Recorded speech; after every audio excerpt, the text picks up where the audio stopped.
My name is Damien Mendoza. Today I'm going to show you how to remove and replace a strut on this AC Volvo 90. Some of the stuff you're going to need is a shirt, some pants, no shorts, and then closed-toe shoes. No sandals, no Crocs. We got to make sure our body's protected. We're going to have some gloves too. You're also going to need some protective eyewear. And some tools we're going to need is 3 sockets. We'll need a 21mm socket, a 13mm socket, and an 18mm socket. We'll also need an 18mm combo wrench, and then a socket wrench.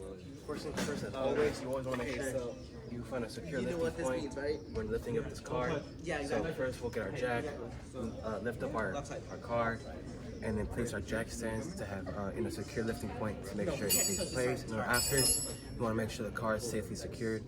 And once we do that, we're going to pop open the hood and locate where our strut is placed in. As you can see here, our strut is screwed in on top of here.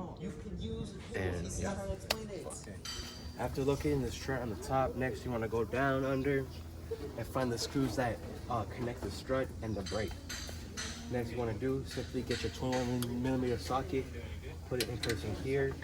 Make sure the socket is on the offsetting, and simply just unscrew this bolt. After it's loosened up, you can screw it off by hand. Remove it.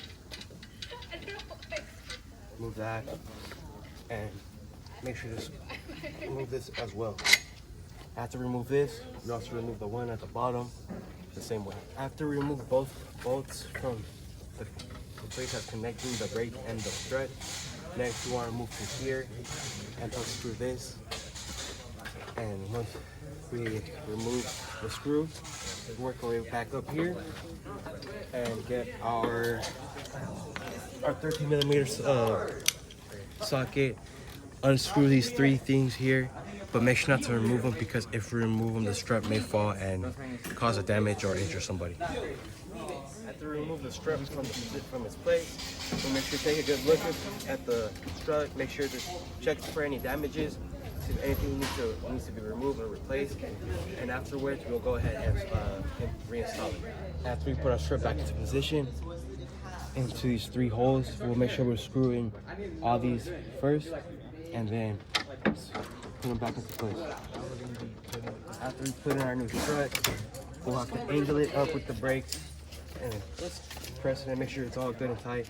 Next, we're gonna screw this part in first.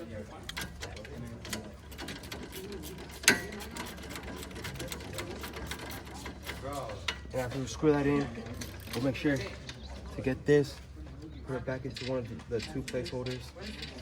Make sure that's hand tight first, and then use our socket wrench to make sure it's firmly in place.